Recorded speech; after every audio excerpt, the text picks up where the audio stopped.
जब साज बजता है ना तो आप सब बिल्कुल ऐसे ऐसे ऐसे ऐसे, अरे उठाइए हाथ एक बार, क्योंकि नारायण का नाम जो लेता है उसके सारे के सारे पाप पल भर में नष्ट हो जाते हैं।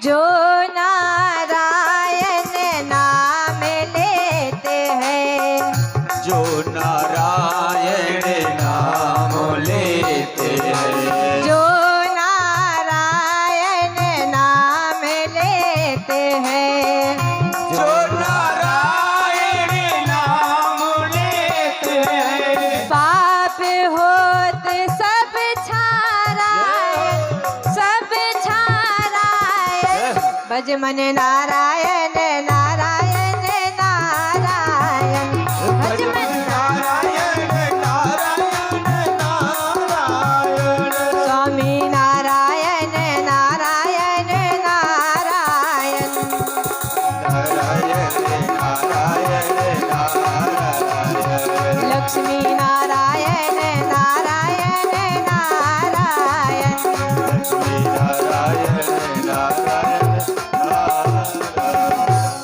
बोलिए वृंदावन बिहारी लाल की, बोले रामचंद्र भगवान की, बोलिए जानकी मैया की।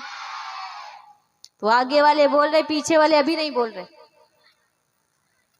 बोले सियावर रामचंद्र की। आगे वाले ही इतनी शक्ति लगा देते कि हमें पता ही नहीं चलता कि सब बोले या आधे बोले। यहाँ पर भगवान यज्ञ पूर्ण कराते हैं विश्वामित्र जी का। वहीं पर कुछ समय संतों की सेवा करते हुए रहे। इसी मध्य में होता क्या है, मिथिला से एक पत्र आता है। विश्वामित्र जी को बुलाया जाता है कि आप मिथिला पधारिए, हमारी पुत्री सीता का स्वयंवर होगा। जैसे ही सुना है तो बड़े प्रसन्न हुए विश्वामित्र जी। क्यों? इसलिए प्रसन्न हुए क्योंकि हमारे पास ही वर हैं, इनको ही लेकर हम जाएंगे और होगा क्या। विश्वामित्र जी विचार करते हैं, राम के साथ ही हम जानकी का विवाह करा देंगे। अकेले नहीं गए, इसीलिए राम लक्ष्मण को साथ लेकर गए। जैसे ही पत्र पढ़ा है, सूचना आई है, बुलाए गए हैं, तो विश्वामित्र जी भगवान से कहते हैं कि एक काम कीजिए, आप हमारे साथ चलिए, हमें मिथिला जाना है। वहां पर जनक की पुत्री है जानकी, उनका स्वयंवर हो रहा है, धनुष भंग हो रहा है, तो धनुष यज्ञ देखने के लिए हमें चलना है, ऐसा पत्र आया है। भगवान प्रसन्न हुए। रघुनाथ जी प्रसन्न होकर ऋषि जी के साथ में चलते हैं। धनुष यज्ञ सुनी रघुकुल नाथा, हरसी चले मुनि बर के साथा। परंतु जब जा रहे थे तो मार्ग में क्या देखा भगवान ने? आश्रम एक दीख मग माही, खग मग जीव जंतु तह नाही। वहां कोई खग मृग, कोई जीव जंतु नहीं, निर्जन वन पड़ा हुआ। और तभी भगवान की दृष्टि पड़ी एक शिला पर, और जैसे ही शिला को देखा, दृष्टि पड़ी, तो विश्वामित्र जी से पूछा मुनि शिला प्रभु देखी, सकल कथा मुनि कहा विशेखी।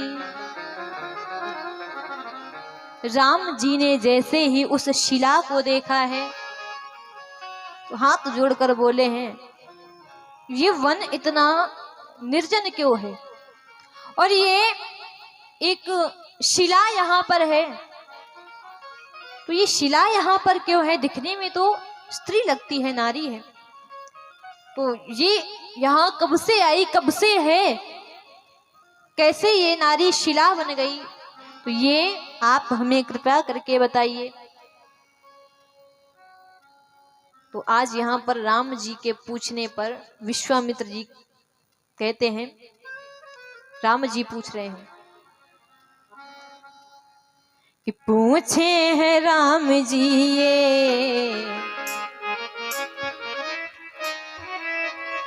पूछे हैं राम जी ये पत्थर की क्यों बनी, पूछे हैं राम जी ये पत्थर की क्यों बनी, पूछे हैं राम जी ये पत्थर की क्यों बनी, पूछे हैं राम जी ये पत्थर की क्यों बनी, पूछे हैं राम जी ये पत्थर की क्यों बनी। सुन कर के बात राम की, सुन कर के बात राम की, बोले हैं तब मुनि, सुन कर के बात राम की, बोले सब मुनि, पूछे हैं राम जी ये पत्थर की क्यों बनी।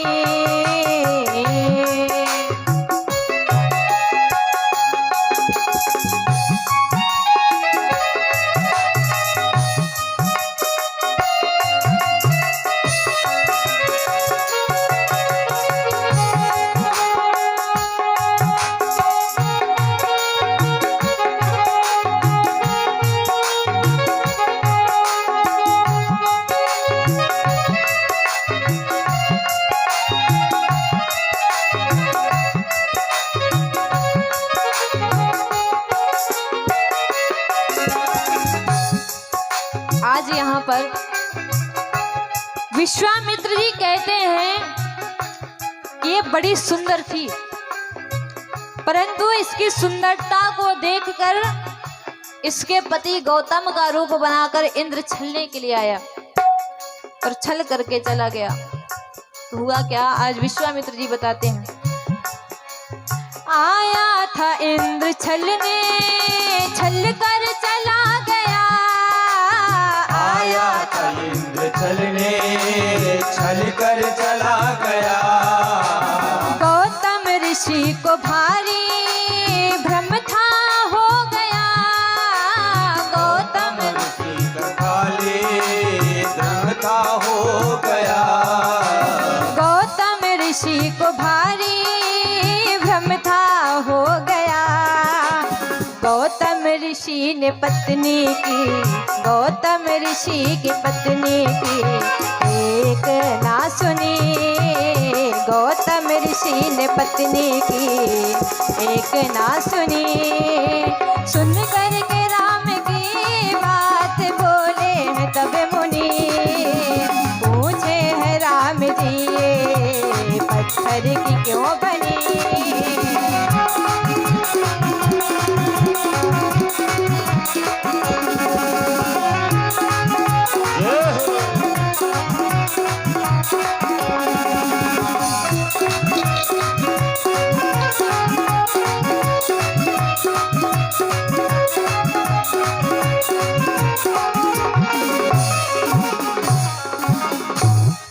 अंत में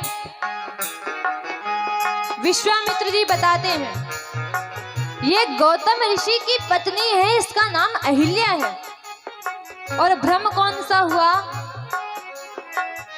जब इंद्र को बाहर जाते हुए देखा, क्रोध आ गया, हमारी अनुपस्थिति में इसने बड़ा ही अपराध कर डाला है, तो इसी के भाव में आकर, क्रोध में आकर अपनी पत्नी को श्राप दे दिया।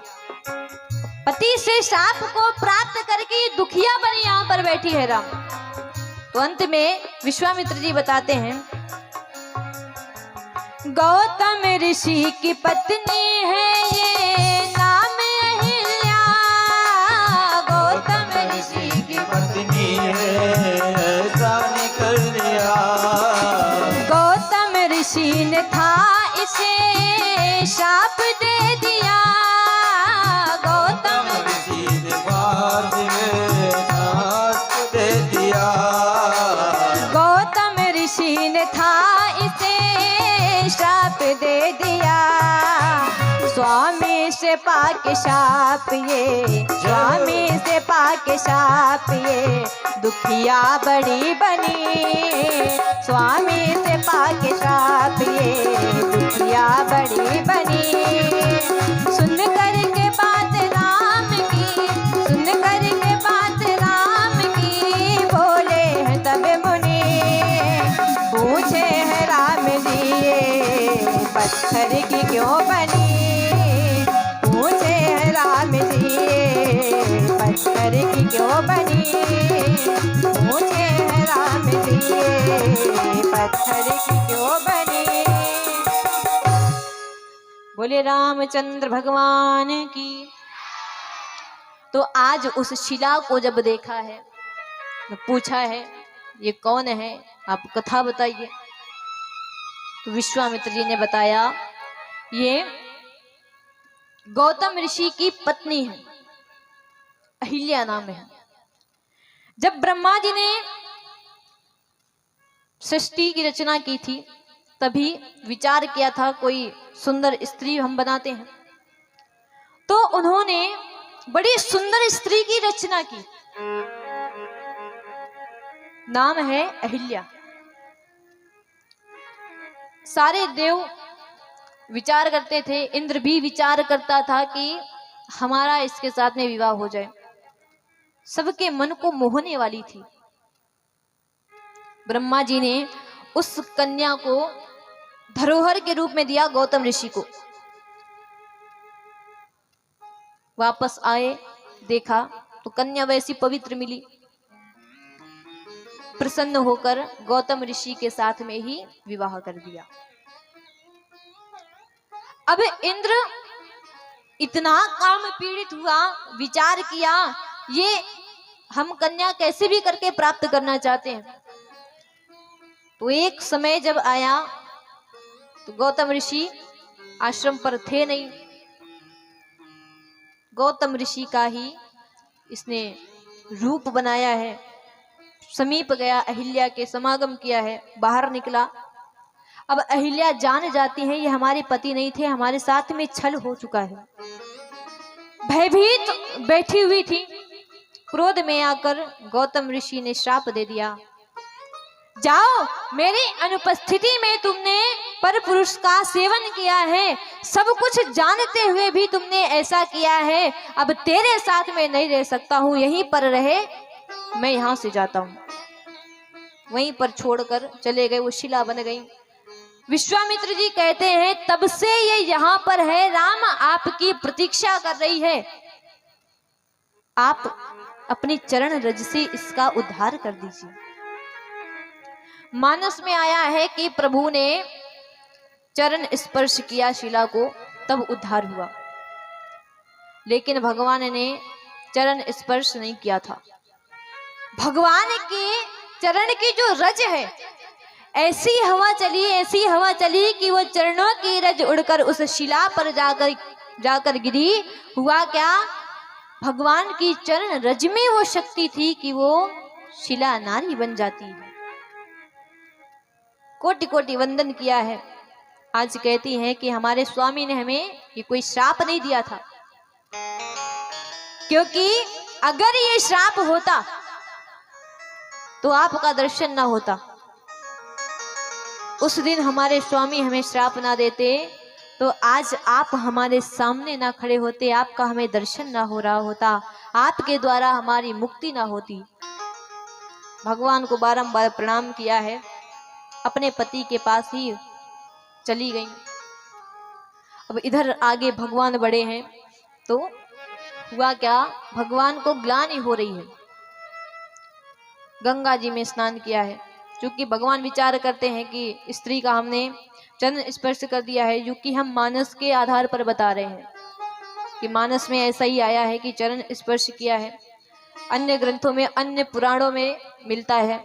आप मानस पीयूष पढ़ेंगे या भागवत रहस्य पढ़ेंगे तो उसमें है कि भगवान के चरणों की जो रज है वो रज उड़ी, उससे उद्धार हुआ।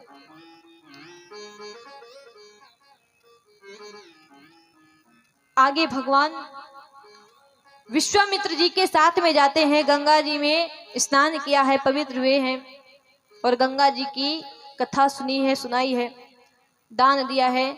आगे जनकपुर के निकट पहुंचे भगवान। बड़े ही